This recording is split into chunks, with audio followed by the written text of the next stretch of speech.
여러분 안녕하십니까? 예수님 때문에 좋은 일이 있을 것입니다.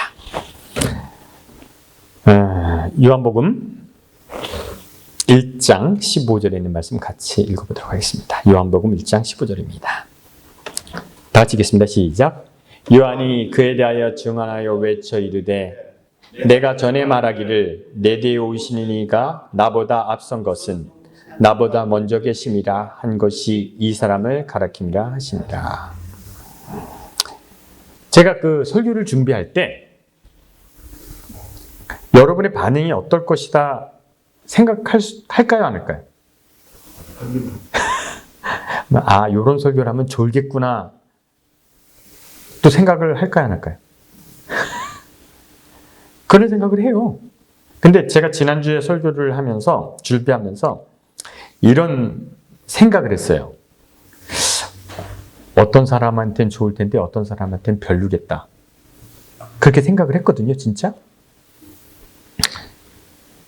그런데 설교가 끝나자마자 어떤 분이 저한테 이렇게 얘기하셨어요. 평생 고민이 해결됐다고 그랬어요. 누군가. 그리고 어떤 분이 또 저한테 이런 얘기를 했어요. 어떤 기존 목사들의 설교랑 똑같고 별거 아니고 별로 잘 안 좋았다라는 얘기도 하더라고요. 두 얘기가 공존하더라고요. 여러분 지난주 설교가 좀 이해가 됐습니까? 안 됐습니까? 됐습니까? 성경을 읽다 보면 신앙의 고민을 갖다 보면 어느 순간에 한 성경절에 멈추게 되는 성경절이 있습니다. 그래서 모든 성경을 공부하는 사람들, 성경을 고민하는 사람들은 요 성경절에 멈추게 돼요. 그것이 뭐냐면 요한복음 1장 14절이에요. 지난주에 설명한 거예요. 한번 다시 읽어볼까요? 한번 읽어보겠습니다. 14절입니다. 같이 읽어보겠습니다. 시작. 말씀이 육신이 되어 우리 가운데 거하심에 우리가 그의 영광을 보니 아버지 독생자의 영광이요 은혜와 진리가 충만하도다. 성경을 고민하고 신앙을 고민하는 사람이 성경을 읽다가 여기서 멈추게 됩니다. 도대체 말씀이 육신이 된다는 말이 무엇일까라는 고민을 하다가 답이 없이 끝나게 돼요. 이것은 모든 성경을 공부하는 사람들 그리고 많은 신학계에서 이것이 화두고 이것을 많이 얘기하고 의논합니다. 그런데 답이 없어요. 모르겠어요. 그래서 이것을 고민하다가 60이 되고 70이 되고 끝까지 모르는 부분이 이 부분입니다. 그래서 제가 지난주에 설명을 했는데 이해했다면 좋은 거고 뭐 그건 저의 생각이니까요. 그런 거기 때문에 이 말씀은 무지하게 중요한 얘기입니다. 그래서 성경에 많은 논쟁의 거리가 있고 답이 없는 부분입니다. 그럼 이 성경절 다음에 나오는 얘기는 무엇인가? 그것이 1장 15절. 오늘 제가 여러분과 이야기하려고 하는 거예요. 말씀이 육신이 됐다라고 하는데 그 말씀이 육신이 된 것은 지난주에 설명했어요. 그럼 15절에 보면요. 이렇게 시작됩니다. 요한이 그에 대하여 증언하여 외쳐 이르되 그랬어요. 그럼 요한이 그에 대하여 그는 누굽니까? 그는 누구예요? 말씀이 육신이 된 존재죠. 그죠? 요한이 그에 대하여 혹은 말씀에 대하여 증언하여 외쳐 이르되 이렇게 되는 거예요. 근데 그 다음에 사람이 된 거예요. 그 다음에 말씀이 육신이 된 사람을 증명한다. 그렇게 얘기가 되는 거죠. 그러면 도대체 이것은 어떤 것일까요? 누군가가 이것을 해석하는데 도대체 무엇일까?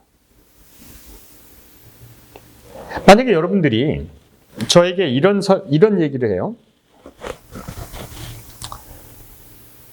너의 설교는 조용기 목사와 너무 비슷해. 그러면 제가 좋아할까요? 안 좋아할까요? 좋아할까요? 안 좋아할까요? 아이고, 내가 뭐 조용기 목사를 뭐 존경하는 것도 아니고 안 좋아하죠. 근데 이렇게 성경을 공부하다가 남과 비슷하다는 얘기를 들으면 기분이 나빠요. 근데 지난주에 어떤 분이 저에게 다른 목사 성경 비슷했다고 그래서 상처받았어요. 근데 뭐예요? 여러분, 똑같은 얘기 들으러 교회 나오면 좀 그렇잖아요. 근데 제가 젊어서, 뭐 아직도 젊지만 옛날에 생각한 것이 있어요. 그래서 제가 뭘 생각했냐면 이해했으면 비판하라. 이해했으면 비판하라. 이것이 뭐 저의 성격이랑 맞는 것 같아요. 이해했으면 비판하라. 제가 만약에 비판하지 않으면 뭐 그렇게 살았겠죠. 여지도 그냥 교단에 소속돼서 목회를 하면서 살았겠죠. 그렇고 그런 설교를 했겠죠. 믿음이 온 다음에 의심하라. 말이 됩니까? 믿어지면 의심하라. 말이 되는 말이에요? 안 되는 말이에요? 안 되는 말이에요? 혹은 모든 사람이 그것을 믿으면 의심하라. 말이 됩니까? 안 됩니까? 네? 다 옳다고 그러면 한번 의심해 봐야 되는 거 아니에요? 마르크스는 왜 소수가 다수를 지배하는가라는 질문을 가졌어요. 의심을 한 거예요. 왜 왕의 명령을 듣지? 항상 소수가 수많은 다수를 지배하는데 왜 다수는 그거에 저항하지 않을까? 왜 다수는 소수에게 복종할까? 이것이 마르크스의 의문이었어요. 니체라는 철학자는 왜 신을 믿는다고 하는 사람들이 저렇게 살까? 왜 신을 믿는다는 사람의 삶이 저럴까? 그래서 정말 신이 존재하는 것일까? 라고 의심을 했죠. 프로이드라는 철학자는 사람이 행동하는데 왜 저 행동을 할까? 우리가 보이는 것이 전부가 아니다. 그의 마음속에 뭐가 있다? 무의식의 존재가 있다. 뭐 이렇게 의심을 하는 거예요. 모든 것을 의심해야지만 발전을 하는데 의심하지 않으면 발전할 수 없어요. 우리나라 옛날에 노비였던 망이망소는 왜 사람의 태어날 때 신분이 다를까? 그래서 망이망소의 난이 일어나잖아요. 다 그렇게 믿고 그렇게 살아가는데 그것이 진리라고 하는데 사람들은 의심을 갖고 도대체 그것이 맞는가라고 생각하는 것. 이것이 믿는 자의 자세일 거예요. 저는 요한복음 1장 15절을 보면서 우리가 한번 생각해 볼 것이 있어요. 도대체 이 말은 무슨 말인가? 그러면 이 말에 이름이 나오니까 요한에 대해서 여러분들에게 설명을 하겠습니다. 요한이 어떤 분인지 여러분이 성경을 찾아보셔도 좋고 안 보셔도 좋아요. 제 말을 믿으세요. 이거 외에 없습니다. 요한에 대해서 제가 아주 간단하게 한 2, 3분간 정리를 하겠습니다. 요한이라는 사람은 요한복음의 저자는 아니죠. 세례 요한, 침례 요한이라는 사람이죠. 이 사람은 요한이라는 이름을 갖고 태어납니다. 근데 이 요한이 누구인지에 대해서 마태복음 1장 14절에 예수님께서 이 사람이 누군지 정의를 내렸어요. 마태복음 10장 14절이요. 한번 보겠습니다. 같이 읽습니다. 시작. 만일 너희가 즐겨 받을진대 오리라 한 엘리야가 곧 이 사람이라. 그래서 예수님이 이 요한은 누구라고 그랬어요? 말라기에 오기로 된 엘리야다라고 얘기했어요. 예수님이 그렇게 정의를 했습니다. 분명히 예수님이 그렇게 정의를 했기 때문에 요한은 말라기 4장 5절에 예언된 사람이라. 이렇게 생각하면 맞을 것 같아요. 여기서 제가 한 가지 질문을 해볼게요. 여러분에게 있어서 저는 어떤 사람입니까? 제가 예를 들어볼까요? 하나님의 계획 속에 제가 있을까요? 하나님의 계획 속에 제가 있을까요? 그건 너무 힘들어요. 하나님의 계획 속에 제가 이단에서 설교하는 것이 계획이 있을까요? 장로님 어떻습니까? 아니, 장로님 의견은 어떻습니까? 있어요? 집사님, 있어요, 없어요? 모르겠어요? 하나님의 계획 속에 제가 오늘 설교를 하는 것이 하나님의 계획 속에 있을까요? 그래서 저는 사명을 받은 사람입니까? 저는 사명을 받은 사람이기를 희망하지만 저는 사명을 받은 사람이 아니에요. 저는 그냥 제 생각을 얘기하는 거고 그냥 제가 공부한 것을 여러분들에게 얘기하는 거죠. 여러분 생각해 보세요. 제가 여기 와서 1년을 넘게 설교를 하고 있습니다. 근데 제가 여기까지 오는 과정에서 이 교회 계획이 엄청 바뀌었죠. 오라고 해라, 마라고 했다가 딴 목사 왔다가 그래서 제가 무슨 생각했는지 아십니까? 보고 오라고 했다가 또 딴 목사 했다가 이랬잖아요. 계속. 알죠? 모른 척 하는데 장난치도 해놓고. 그때 제가 무슨 생각이냐면 웃기고 있네. 지금. 나 그런 생각이 올까 말까? 아이씨. 그럼 내가 왜 왔는지 아십니까? 제가 왜 왔겠어요? 왜 콧방구를 끼십니까? 네? 나는 성경 공부를 하고 막 공부를 하는데 내 얘기를 들어줄 사람이 없었어요. 그래서 자존심 상하는데 왔어요. 아이씨, 정말 내가 이거 하나만 안 해? 이러다가 왔어요. 사명입니까? 뭡니까? 사명이에요? 하나님 계획 속에서 장로님이 막 이랬다 저랬다 그랬어요? 왜 그랬어요?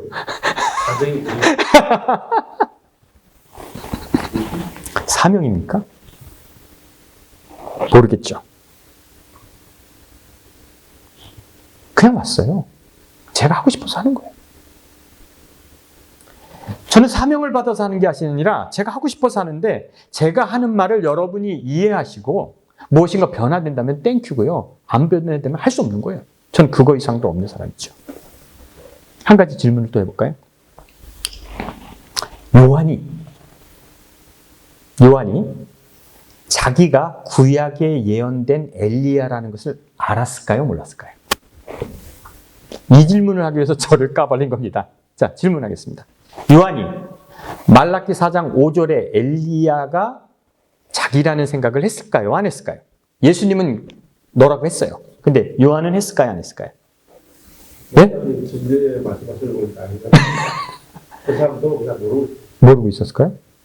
택함 받은 사람인데? 제가 하고 싶어요. 지가 싶어서. 여러분 찬양을 왜 하십니까? 찬양을 왜 하세요? 하고 싶어서 하는 거죠. 모르고 있습니까? 아, 그래요? 네. 그럼 나중에 토론을 합시다. 네. 요한이 자기가 엘리야라고 꿈에도 생각했을까요? 안 했을까요? 안 했을까요? 왜 안 했다고 생각하십니까?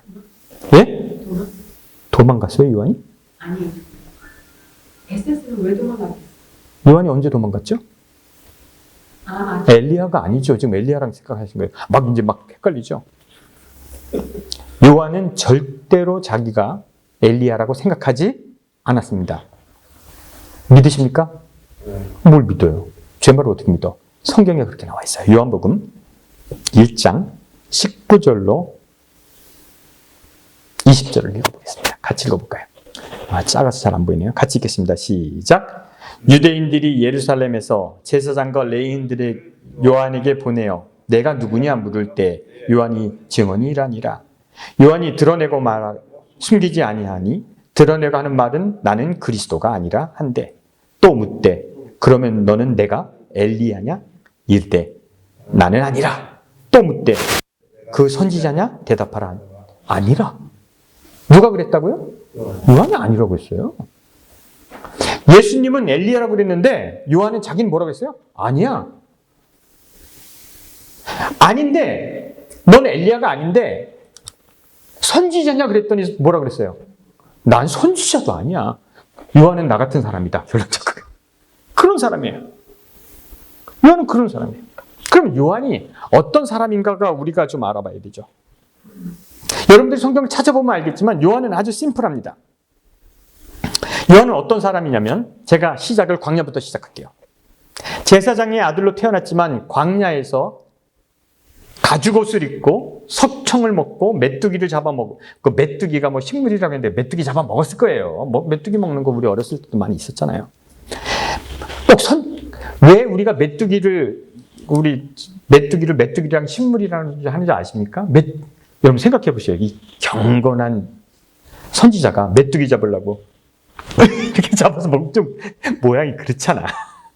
그 메뚜기를 식물이라고 생각하지만 제 생각에는 메뚜기는 그냥 메뚜기예요. 그러면서 돌을 닦는 사람이에요. 한국 사람들은 산으로 들어가는데 유대 사람들은 광야로 가죠. 우리나라 사람들은 삼갑산으로 갑니다. 그 시대 도인들은 그렇게 살았어요. 가죽옷을 입고 뭐 좀 살았어요. 근데 무엇인가 이렇게 고민하다가 깨달은 바가 있어요. 그래서 이 사람이 나가서 전한 것이 뭐냐면 간단합니다. 여러분 다 아시죠? 회개하라 천국이 가까웠느니라 이 얘기를 했어요. 별 얘기 안 했어요. 그랬더니 수많은 사람들이 온 유다에서 와서 요한에게 침례를 받았습니다. 그 중에 예수님도 있었습니다. 예수님이 침례를 받으실 때 하늘이 열리고 비둘기같이 성령이 내려서 이는 내 사랑하는 아들이라 했습니다. 그 다음에 요한은 잠시 사라집니다. 그 다음에 요한이 하는 일이 뭐냐면 그 당시 왕인 헤롯이 자기 형의 부인을 취했을 때 그것이 잘못됐다고 얘기하고 감옥에 들어갔습니다. 그래, 감옥에 잡혀 있을 때 잔치에 헤롯의 딸이 춤추어서 대가로 뭘 줄까 하니까 요한의 목을 주세요. 그래서 모가지가 댕강 잘렸습니다. 이것이 요한의 전부입니다. 더 없어요. 근데 요한의 얘기 중에 누가복음에는 몇 가지 얘기를 다룹니다. 먼 친척인데 요한이 임신되고 예수님보다 6개월 먼저 임신됐는데 마리아가 예수님을 임신했을 때 둘이 만나는 경우가 있는데 요한이 복중에서 뭐 하는 거예요? 예수님을 만나서 좋아했다는 얘기가 있는 거예요. 아시겠죠? 그리고 감옥 옥중에 있을 때 예수님께 보내서 당신이 정말 메시아입니까? 라는 질문을 했던 얘기 요 정도밖에 없습니다.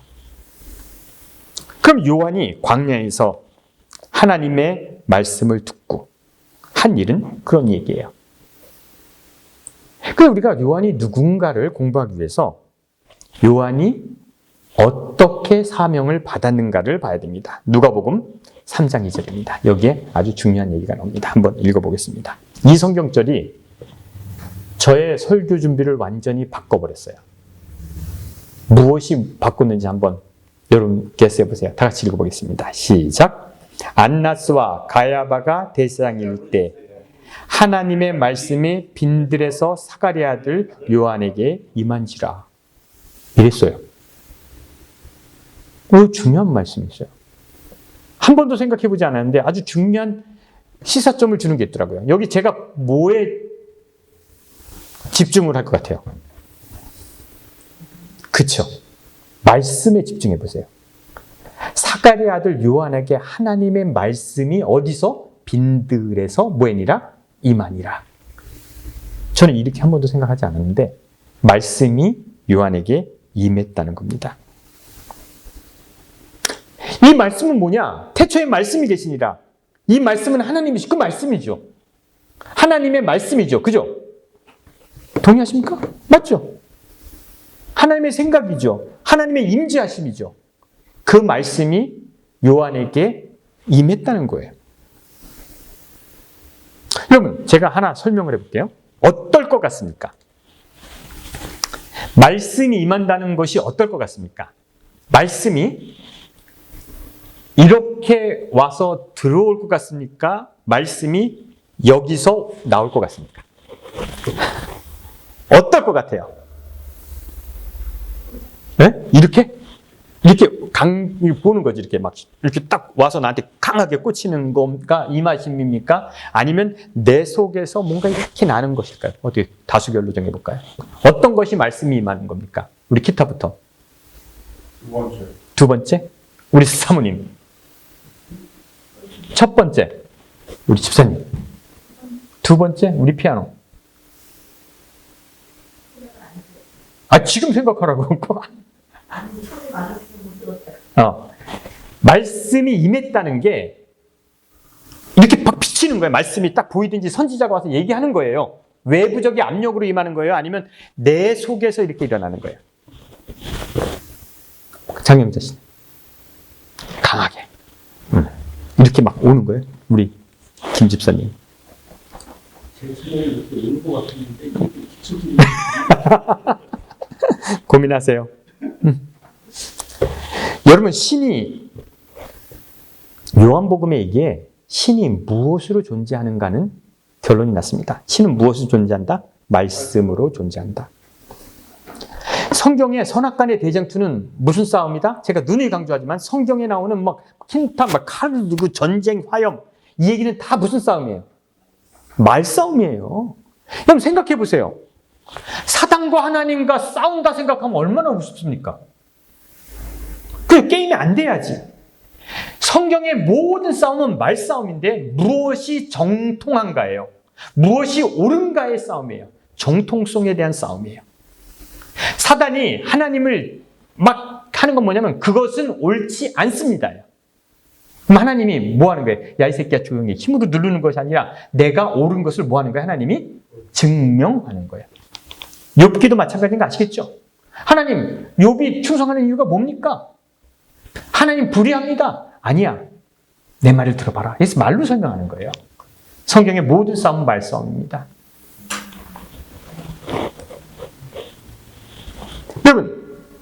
여러분이 만약에 하나님을 만났다는 사람, 제가 엊그제 책을 사려고 그 책에 있어서 이슬람에 관한 책이 있더라고요.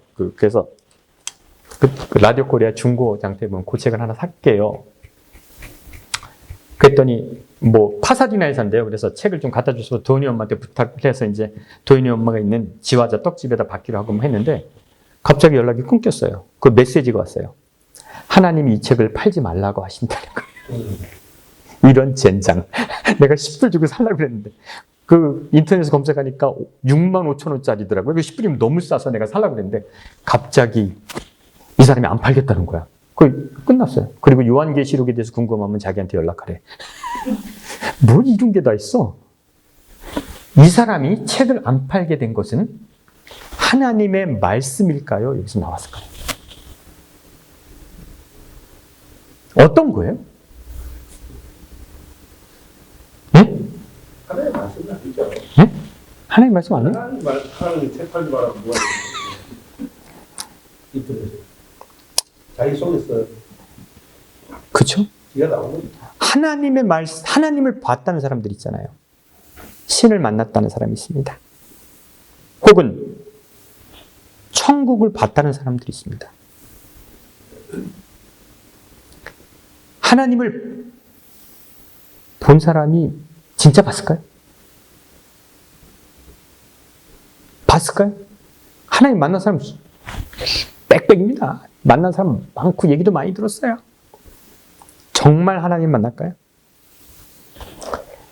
여러분, 하나님을 만난 거나 천국을 봤다는 사람은 한마디로 헛것을 본 겁니다. 헛것을 본 거예요. 왜 헛것을 본 것이냐? 천국을 눈으로 봐서 설명하면 그게 설명이 될까요? 설명하면 그게 맞을까요? 나에게 천국일까요? 그럼 성경에 천국의 길은 황금으로 깔렸대요. 좋습니까? 이 카페트가 날 것 같아요. 진주문을 들어가는 게 여러분 좋습니까? 아니죠. 자동문이 낫죠. 성경은 표현되면 안 돼요. 신도 눈으로 보이면 안 돼요. 말로 설명해야지만 신이 어떻다라고 설명하면 안 돼요. 무한하게 가능성을 놔둬야 되고 무한한 선으로가 나야 되고 그래서 더 이상 인간의 언어로 설명할 수 없는 것이 신이고 인간의 언어로 표현할 수 없는 것이 천국이죠. 표현해버리면 어떡하겠다는 거야.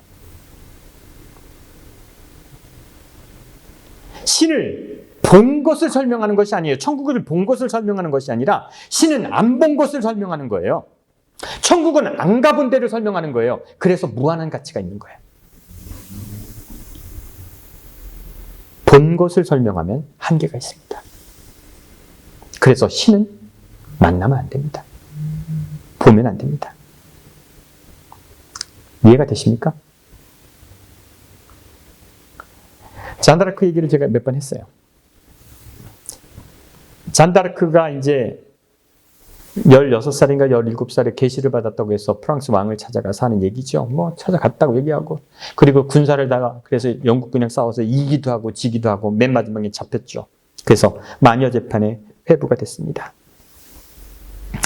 그래서 잔다르크에게 첫 번째 하는 질문이 뭔지 아십니까? 마녀 재판의 첫 번째 하는 질문이 뭐냐면 잔다르크를 이제 많은 신학자들이 놓고 잔다르크에게 얘기합니다.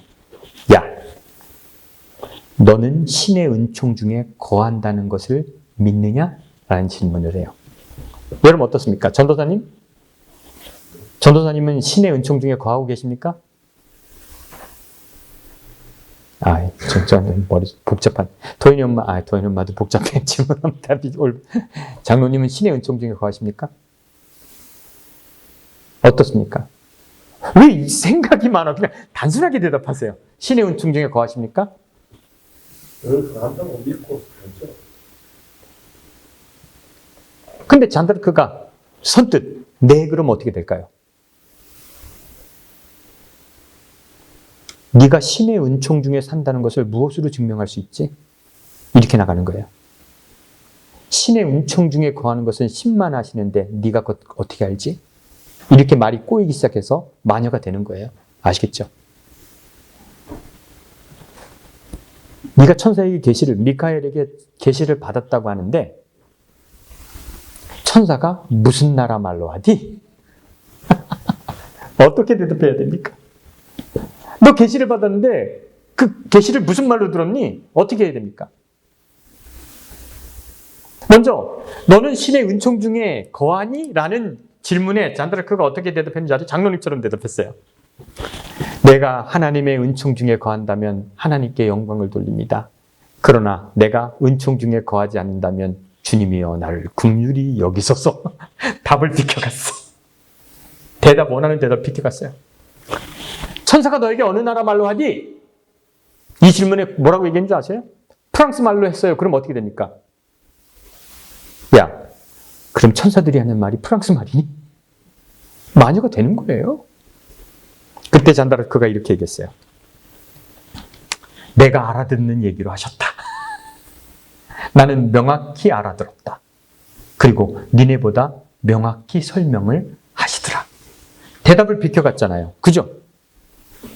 이런 yes or not 이란 질문을 하는데 대답을 비껴가면 할 말이 없는 거예요.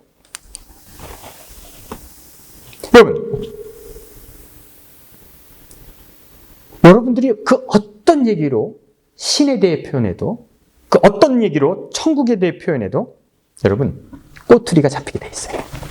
절대 안 됩니다. 여러분, 그래서 신에 대해서 표현하려 하지 마세요. 그것은 안 되는 것이니까요. 제가 지난주에 여러분에게 말씀이 육신이 됐다는 말을 했어요. 말씀이 육신이 된 사람과 말씀이 임한 사람의 차이는 뭘까요?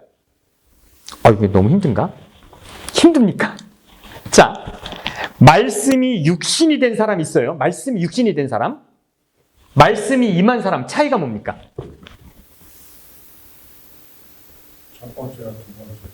첫 번째와 두 번째의 차이인데 같은 거예요? 틀린 거예요?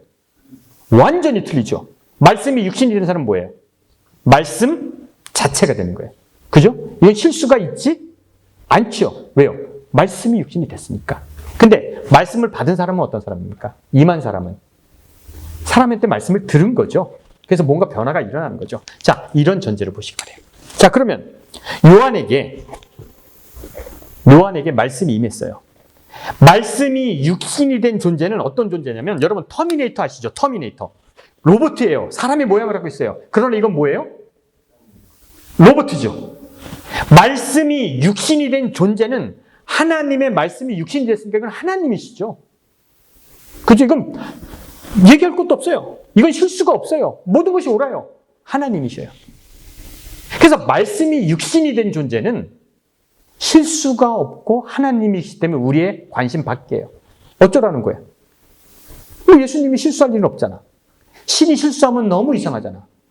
신이 모른다고 하면 너무 이상하잖아. 그래서 말씀이 육신이 된 존재에 대해서 우리가 고민할 필요는 없어요. 그건 신의 존재니까. 우리가 여기에 고민해야 될 사람은 누구예요? 사람인데 하나님의 음성을 들은 사람이죠. 요한은 그런 사람이에요. 요한은 말씀이 육신이 된 사람이 아니라 광야에서 돌을 닦다가 무엇인가를 깨달은 사람이에요. 근데 이것이 속에서 나왔을까요? 외부에서 들렸을까요?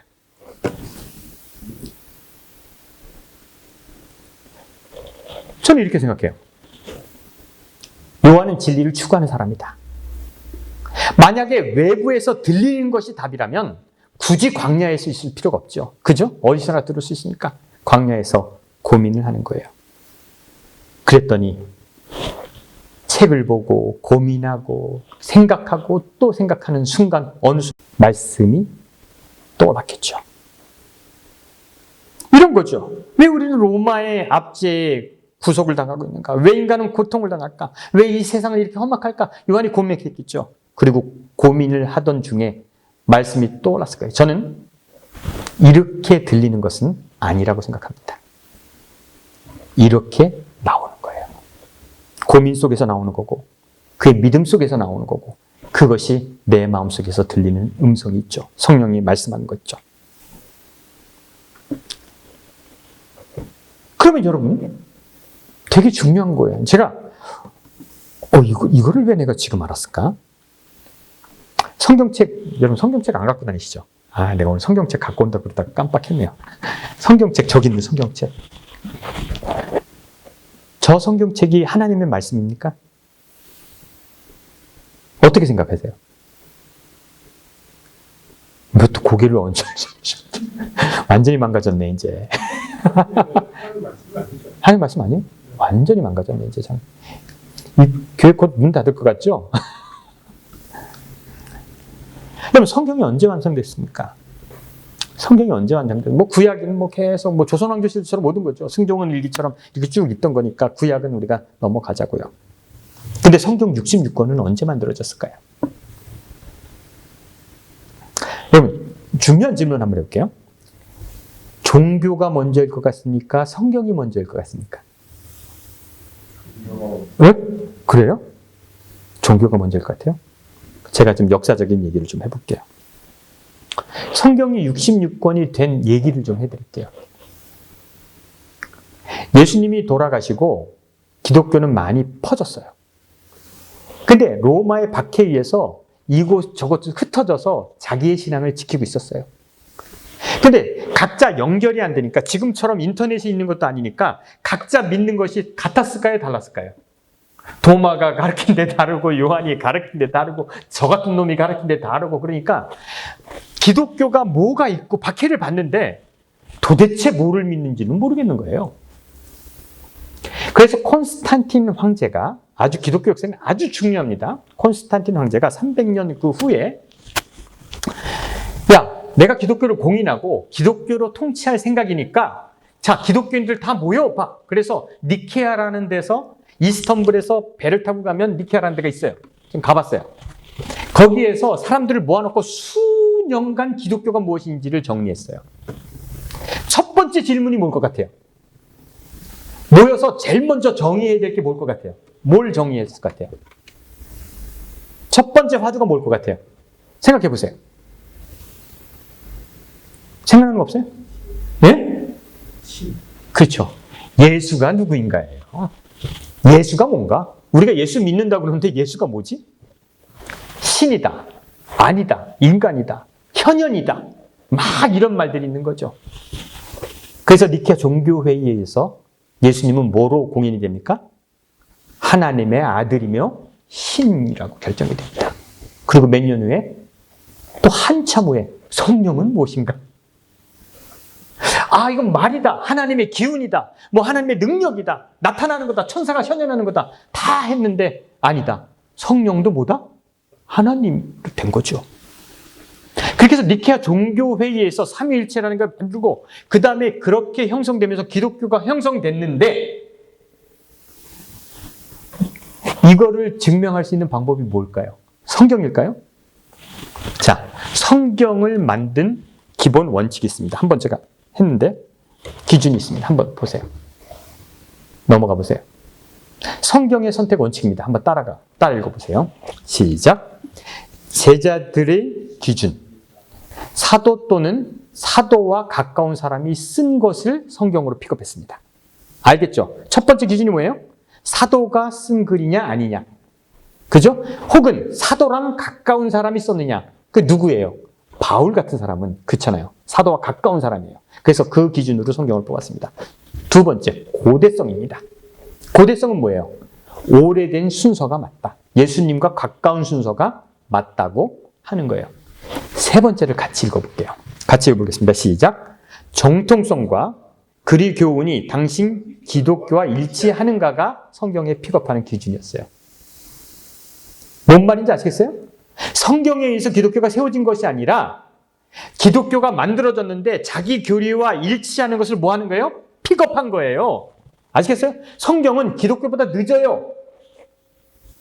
그렇기 때문에 하나님의 말씀, 성경으로 기독교가 세워진 것이 아니라 기독교가 만들어지고 그거에 맞는 것들을 픽업해서 어떻게 한 거예요? 성경을 만든 거예요. 무엇이 먼저입니까? 종교가 먼저예요. 그리고 그 종교에 필요한 무엇을 뽑는 거예요? 성경을 뽑은 거예요. 그것이 66권이 된 것입니다. 여러분, 그 시대 성경의 형성사를 보면 알죠? 어떤 사람들은 유다서를 넣지 말아야 된다 그러는 거고, 어떤 사람은 디모데후서는 이건 아니라고, 이건 외경이라는 거예요. 수많은 경전이 있었어요. 그리고 요한계시록은 성경을 만들기 끝까지 들어갈까 말까, 뺄까 말까, 이게 뭔 말이야? 쓰레기통에 들어갔다가 나왔다 그런 게 요한계시록이에요. 근데 그 많은 것 중에 뭐가 픽업됐다고요? 우리 기독교 교리와 맞는 것이 무엇이냐를 픽업해서 66권을 만들었어요. 이것이 전체적으로 하나님 말씀일까요?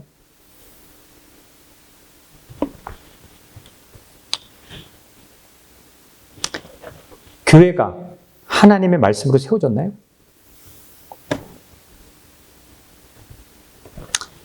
여러분, 우리가 말씀을 좀 알아야겠더라고요. 그런데 제가 요한을 공부하면서 느끼게 된 것이 있어요. 물론 여러분 아시겠지만 제가 과도하게 제 논리를 피는 게 있어요. 과도하게 제가 집중하는 것이 있어요. 걸러서 들으세요. 요한복음 3장 10절로 14절입니다. 다 같이 한번 읽어볼게요. 이거 진짜 중요하니까 읽어보세요. 왜냐하면 요한이 하나님의 말씀이 임한 다음에 설교한 것은 이거밖에 없어요. 아시겠죠? 하나님의 말씀을 받고 설교한 건 요 대목밖에 없어요. 요한의 기별은 이거예요. 한번 같이 읽어보겠습니다. 다 같이 읽겠습니다. 10절입니다. 시작. 무리가 물어 이르되 그러면 우리가 무엇을 하리까? 대답하여 이르되 옷 두 벌 있는 자는 옷 없는 자에게 나눠줄 것이요 먹을 것이 있는 자는 그렇게 할 것이라 하고 세리들도 침례를 받고자 하여 와서 이르되 선생이여 우리가 무엇을 하리까 하며 이르되 부과된 것 외에 더 거두지 말고 군인들이 물어 이르되 우리는 무엇을 하리까 하며 이르되 사람에게 강탈하지 말며 거짓으로 고발하지 말고 받은 금료를 족한 줄 알라 하니라. 하나님의 말씀이 임하니까 한 설교가 이거예요. 너무 웃기지 않습니까? 요한계시록을 기록한 게 아니라 힘든 얘기를 한 것이 아니라 이것을 읽고 여러분이 느낀 점이 뭐예요? 요한이 하나님의 말씀이 임해서 전한 기별이 이건데 느낀 점이 뭡니까? 뭘 느끼셨어요? 뭐 그런 거. 또 이거 너무 쉽고 너무 이거 꼭 교회 나와야지 하는 거예요. 이거 당연한 거예요. 이거 뭐 공부해야지 하나? 이거 뭐 설명 들어야지 하는 거예요? 너무나 당연한 얘기 아니에요. 기껏 성령이 임해서 사람들에게 가르친 게 이거밖에 없다니까요. 성령이 임하신 뭐 괴기향기를 봐야죠. 뭐 용이 나타나고 막 이런 거를 봐야죠. 근데 기껏 이거 얘기하는 거예요.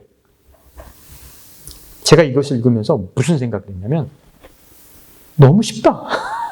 뭐 안 쉬워요? 그럼 쉽다고 얘기 안 할게요. 너무 당연하다. 너무 당연한 얘기하는 거예요. 이거 도 안 닦아도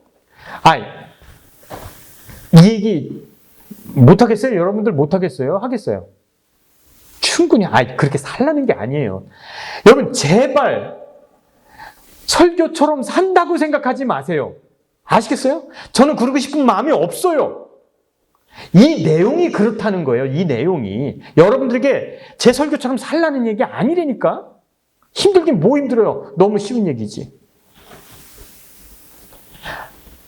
하나님의 말씀이 임하면 우리가 추구해야 되는 게 뭔지 아십니까? 복잡한 거 아니에요. 제사 드리고 뭐 복잡한 종교 예식이 아니에요. 이렇게 살면 되는 거예요.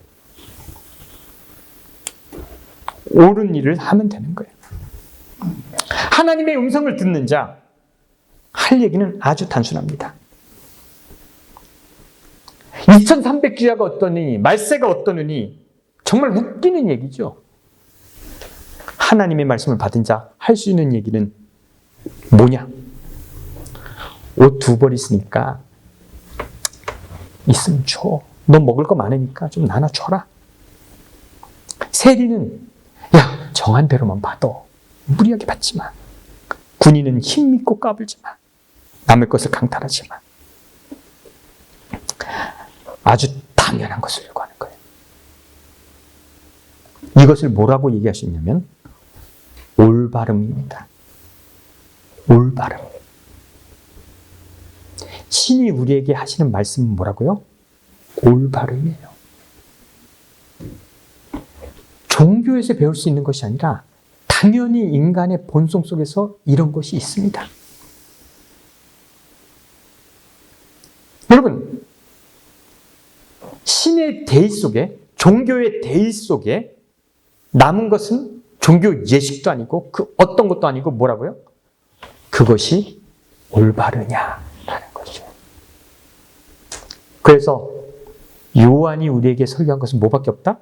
올바르게 살아라. 당시에 사회적 사람들은 네. 중에서 이슈가 되는 부분이니까요.